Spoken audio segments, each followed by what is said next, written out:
ngelihat penampakan itu. Iya, cuman ngeliatnya di monitor. Iya. Jadi mereka itu pernah ngeliat ke monitor gitu. Itu biasanya ada yang kesurupan. Oh, ada aja ya? Ada aja. Di situ abang sebagai pocong. Iya, jadi pocong adegannya nanti itu kuburannya kebuka terus saya keluar terbang gitu. Oh, Terus oke. Kita nggak bisa diturunin tuh di atas berdua tuh. Gimana, udah siap? Oh, siap bang. Kostum gua mana bang? Kostum gua. Nih, Kok cuma kain putih bang? lu kan jadi pocong.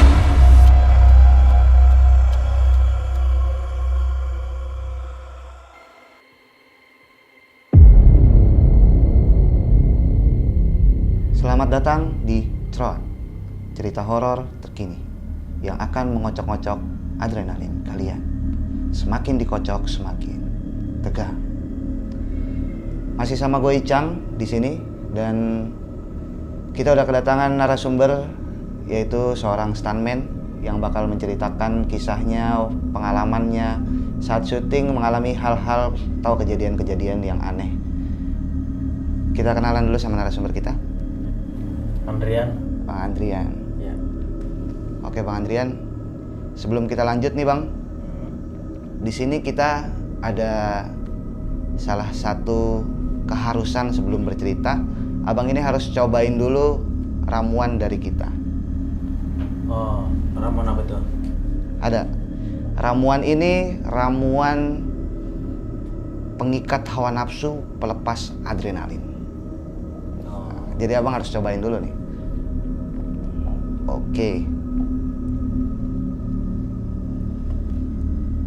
Boleh bang? Ya.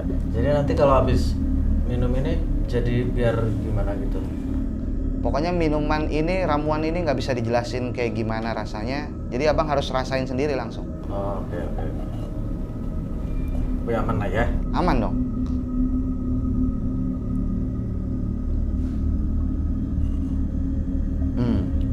Gimana bang?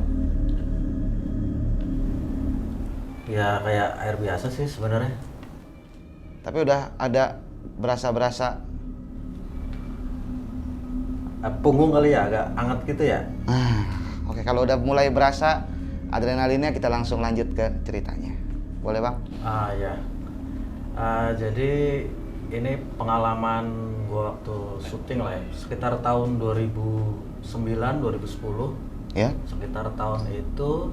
Jadi waktu itu saya kan syutingnya di Buperta ya, di daerah Buperta lah. Buperta Cibubur tuh ya? Iya benar. Jadi waktu itu masih aktif masih syuting jadi stuntman di situ. Waktu itu PH-nya itu Genta Buana, judulnya itu Kuasa Ilahi, Suratan Takdir tuh yang begitu-gitu yang iya. dua dunia yang ada horor-horornya gitu. Tapi memang kejadiannya itu apa ya? Jadi Buperta itu kan zaman itu gelap ya kan. Maksudnya penerangan itu masih minim banget lah gitu. Jadi bisa dibayangin dong gelap gitu, pohon-pohon, jalanannya juga banyak kan, luas gitu ya. Tuh udah pasti ini banget tuh kan daerah situ. Iya, terkenal lah ya, Iya, terkenal emang. di situ. Jadi waktu itu ada satu judul itu syutingnya setnya itu di kuburan. Oh, set kuburan. Tapi kuburannya itu bohong sebenarnya, cuman set. Tapi memang mirip banget kuburan gitu. Jadi itu lebar gitu, sekitar 5x8 mungkin ya, luas juga gitu. Oh, berarti banyak kuburannya di situ. Banyak. Oke. Berjejer gitu, udah persis kayak makam. Dan waktu itu biasa kayak orang syuting itu kan pasti banyak lampu gitu ya.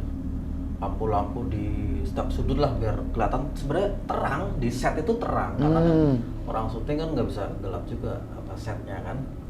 Lampunya gede-gede. Terus jadi waktu itu saya tuh jadi stuntman berdua sama temen lah gitu. Jadi adegannya waktu itu mau adegan terbang lah ya, adegan terbang itu. Oh. Jadi adegannya itu saya tuh jadi pocong.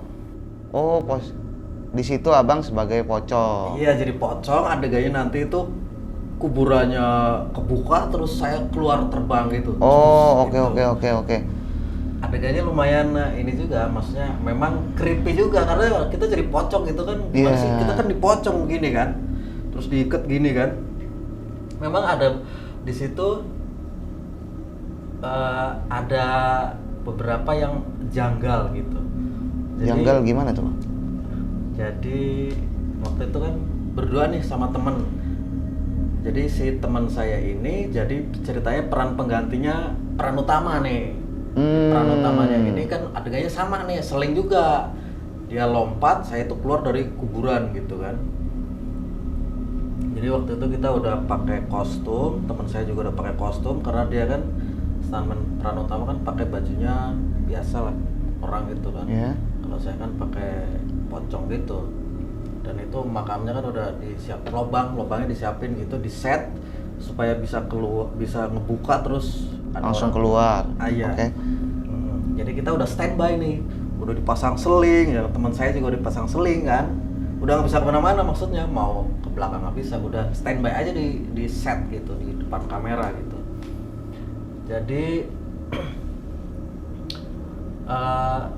kita udah ngambil waktu itu udah beberapa adegan kalau nggak salah, tapi memang adegannya itu kayak kurang, kayak salah terus lah gitu. Belum dapet lah ya. Belum dapet. Itu kan biasa kan berapa pengulangan pengadegan gitu, maksudnya satu shot itu biasanya berapa kali pengambilan gitu kan. Nah waktu itu udah berapa kali pengambilan itu, tahu-tahu kok jeda dulu nih, pada diem gitu, orang pada diem, ini nunggu apa? Saya berdiri aja gini. Dan misalkan abang nih teman saya gitu, saya ngobrol sama teman sambil nunggu kan, karena jeda nih apa kita nggak tahu, kadang-kadang nunggu apa sih gitu. Itu mah santai aja kan, kita namanya ini kan cuman disuruh udah siap standby kan, baru kita standby gitu kan. Jadi waktu itu kita itu ya udah ngobrol gitu sama teman, dan itu ini sih saya taunya setelah kejadian ini, begitu besok ya baru tahu gitu ya, baru tahu. Jadi waktu kejadian itu saya nggak tahu. Justru nggak tahu ada apa. Iya. Oke. Tahu ada apa gitu. Jadi katanya, jadi kamera kan ngadep ke kita nih, ke stuntman saya sama teman saya kan. Itu di monitor di TV-nya itu ada penampakan. Penampakan. Iya, penampakan. Oh.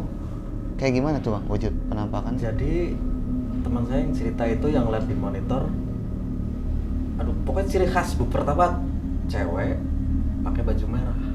Cewek pakai baju merah. Iya, terus bawa payung. Jadi posisinya itu di tengah-tengah saya sama teman saya. Ada cewek pakai baju merah. Iya, cuman kalau secara real gini saya nggak lihat, kelihatannya di monitor.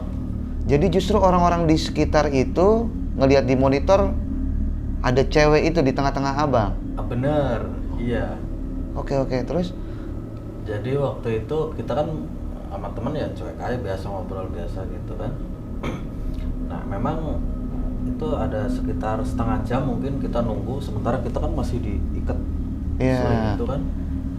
Cuman kusak-kusuk gitu memang di monitor penyutradaraan itu kusak-kusuk. Pokoknya ada ya kusak-kusuk lah, saya sih nggak terlalu merhatiin waktu itu ya, cuman kayak kusak-kusuk apa, cuman kita kan nggak mau tahu, paling biasa ada apalah masalah suara atau apa kan biasa gitu ya, apa kelistrikan gitu ya, macam-macam lah. Cuman begitu waktu itu terus akhirnya break tuh, jadi syuting nggak dilanjutin. Kita mah santai ya, kita mah senang aja, wih kelar nih syuting gitu, padahal syuting itu belum selesai. Tapi memang pas sebelum penampakan itu memang ada yang kejadian yang sebenarnya sih nggak aneh ya, ini sebenarnya kayak apa ya, kecelakaan, tapi bukan kecelakaan, kayak apa ya, kayak inilah, cuman ini doang apa sih, jadi selingnya itu nyelip di blok. Jadi pas sebelumnya kan kita udah ngambil adegan kan, jadi itu pas saya ditarik ke atas, dus itu kan ada kasih debu, kasih apa, jadi kelihatan keren gitu kan. Jadi pas di atas itu selip selingnya, nyelip. Jadi waktu itu kan zaman itu ya, itu masih pakai seling, itu pakai mobil gitu, mobil keren tau kan? Iya. Yang buat berapa ton gitu. Jadi itu kita nggak bisa diturunin tuh di atas berdua tuh. Saya inget tuh sama Barnas ya, nggak apa-apa sebutin nama ya. Boleh. Berdua di atas begini, kok kita nggak turun-turun gini kan? Posisi gini ya, posisi gini kok nggak diturun-turunin udah cut gitu kan?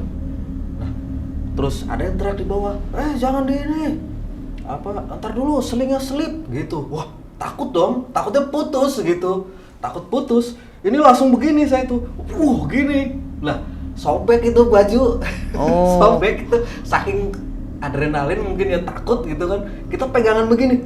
Tapi kalau misalkan putus mah jatuh aja ya, pasti putusnya kan bukan di sini kan di sana. Iya, benar. Pegangan gini, saking, takut nih ya kan. Ya lumayan sekitar ada 5 meter mungkin ya, lebih mungkin. Ya sekitar 5-7 meter lah waktu itu. Dan itu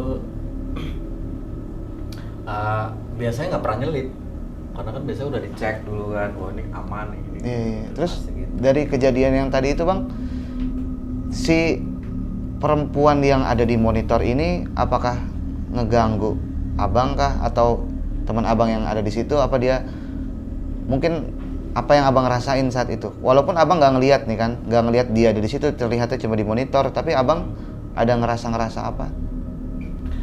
Enggak, kalau saya pribadi sih nggak ngerasa yang gimana normal gitu, biasa aja.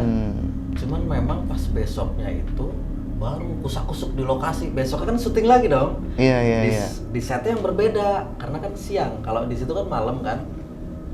Di situ kan adegan makam itu malam. Jadi kita ngambil set di tempat lain lah waktu pagi-paginya tuh, besoknya lagi. Itu baru di situ ada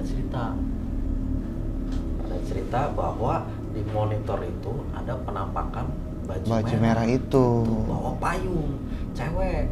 Oh. Saya sih nggak tahu ya cakep apa enggak. Teman juga nggak cerita itu ceweknya kayak gimana, nggak cerita. Cuman mereka pada takut. Berarti aja. semua yang di set itu kecuali abang berdua ngelihat penampakan itu. Iya, cuman ngeliatnya di monitor. Iya. Jadi mereka itu pada ngeliat ke monitor gitu. Itu saat itu abang berarti syutingnya jam berapa tuh Bang? Itu waktu itu mungkin sekitar, sebenarnya masih nggak terlalu malam banget, sekitar jam 11 mungkin. Oh jam 11 sudah lumayan itu ya, Iya jam sih. 11 malam. Iya. Terus setelah kejadian itu ada lagi hal yang dialamin di tempat lokasi syuting itu? Ya, jadi setelah itu kan break nih ya. Ya? Break. Nah itu jadi teman ini namanya kita bertahun-tahun bareng kan, satu judul gitu, jadi kayak udah kayak saudara gitu. Namanya Cangwari dia itu anaknya Pak Haji Bokir almarhum. Oh anaknya Pak Haji Bokir. Iya, jadi Oke. dia jadi driver di situ. Jadi dia cerita nganterin dari Brix itu, dia nganterin pemain tuh ke daerah Tangerang atau mana gitu, saya lupa ya. Udah lama soalnya. Jadi itu dia tuh cuman bawa pemain itu di sebelah, bawa apa? Dia nganterin pemain. Cuma berdua dalam mobil berarti? Cuman berdua. Oke. Itu mobil berasa berat gitu katanya, berat ke belakang katanya. Selama perjalanan? Iya, jadi balik dari situ. Oh, Iya. selesai syuting yang tadi ada penampakan itu, balik bawa pemeran malah ngerasain berat di mobil kayak gitu. Iya, mobilnya berat gitu, ngeden gitu katanya. Kan berasa kan kalau supir gitu kan. Iya. Berat nih kata dia. Ada apa ini gitu. Cuman dia nggak berani nengok ke belakang. Oh jadi fokus aja udah jalan. Iya, takutnya begitu nengok. Iya, benar. Ada yang nyengir gitu di belakang, ngeri juga kan. Jadi dia udah begitu aja, cuman dia bilang, udahlah nggak usah ganggu lah, kata dia gitu, jangan ganggu lah. Ini kita lagi cari makan gitu. Cuman itu begitu nyampe tujuan ya, nganterin cewek itu pemain, baru baliknya udah nggak ini lagi. Oh, udah aman aja. Apa mungkin ngikutin cewek itu nggak tahu juga kita, karena dari pemain itu nggak ada cerita yang gimana nggak ada yang ini. Tapi setelah itu kalau di abangnya sendiri, Nah, kira-kira ada pengalaman apa lagi? nah ini pas gua balik kan gua ketinggalan nih, karena kan gua harus buka baju, kostum segala macam kan. Jadi agak lama lah, teman-teman udah pada balik dulu gitu. Jadi pas balik itu kan gelap lah, Puperta tahu sendiri nggak ada lampu.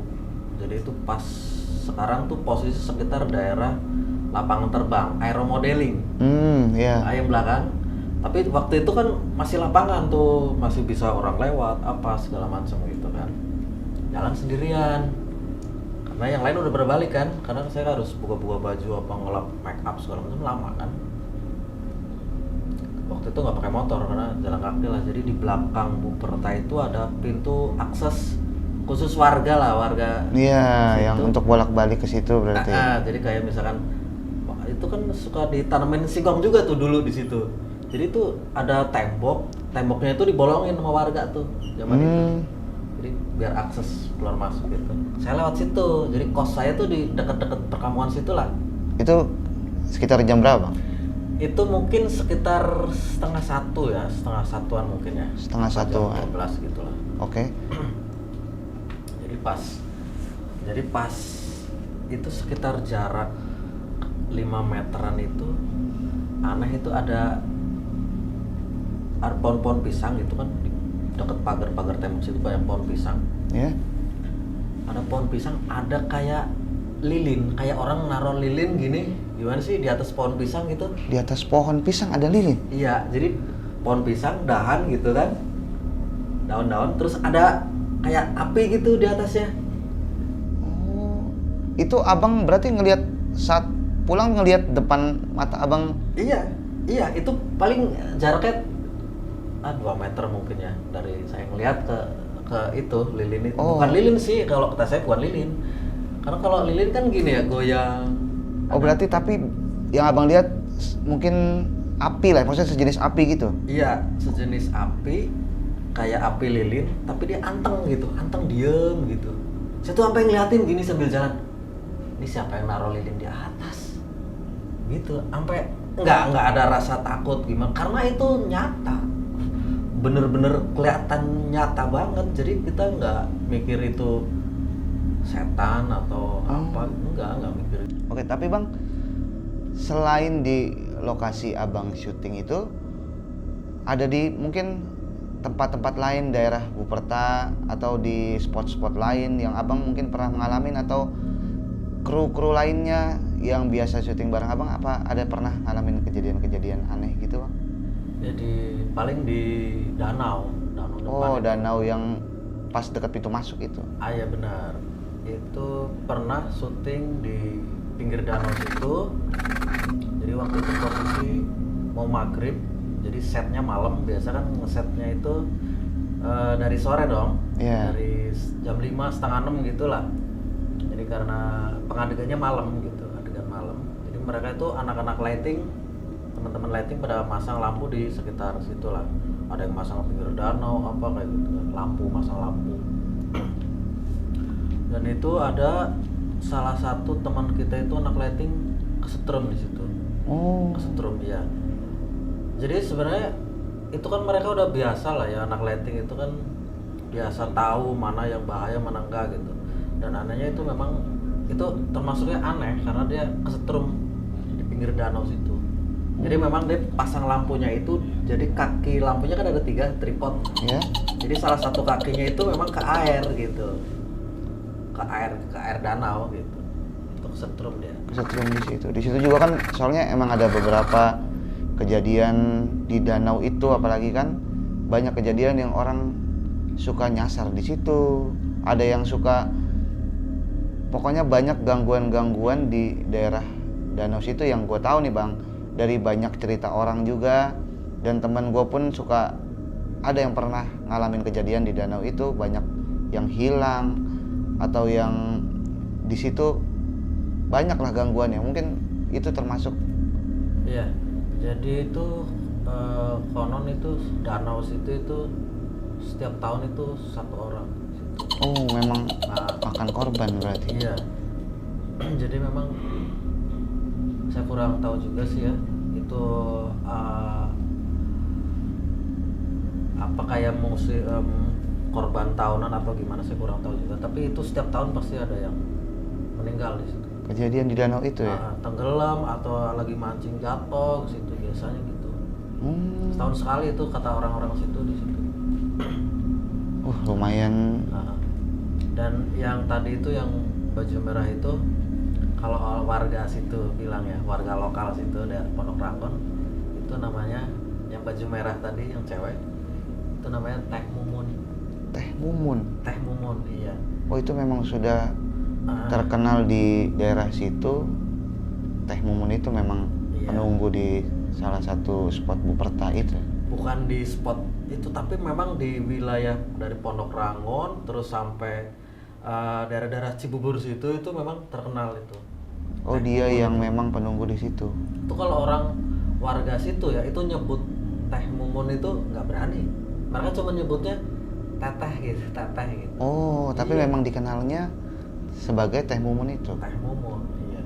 Jadi memang itu terkenal dari zaman dulu katanya di situ memang. Itu Ini sorry bang, ini tuh apa ada kaitannya dengan yang difilmkan si apa Pocong Mumun itu? Apakah itu Iya, yang sama? yang film itu ya, yang Panji Mandra mungkin ya. Iya. Itu sebenarnya sosoknya kalau menurut saya sama sih, cuman kalau penampakannya sendiri kalau orang-orang warga situ ngeliat itu sebenarnya bukan pocong. Oh, justru Cewek itu tadi yang pakai baju merah itu. baju merah, jadi kayak baju merah, baju-baju tradisi Chinese gitu, Cina gitu, terus pegang payung gitu, rambutnya panjang gitu. Itu yang warga-warga situ ngeliatnya kayak gitu, jadi bukan pocong. Kalau Mumun yang itu kan Di pocong. film dibentuknya pocong, padahal Iya. aslinya ternyata malah di Cibubur itu cewek. cewek. Cewek. Tapi dari banyaknya kejadian nih bang, ada nggak salah satu dari kru atau apa saat syuting itu ada yang kesurupan atau ada Kalau ketempelan lah gitu? Heeh. Kalau kesurupan situ sering kali itu kalau orang-orang luar ya, kecuali kalau orang-orang yang syuting biasa di situ itu mah jarang kesurupan. Cuman biasanya PH luar, sinetron luar nih, misalkan PH mana gitu ya, syuting di daerah situ, itu biasanya ada yang kesurupan. Oh, ada aja ya? Ada aja.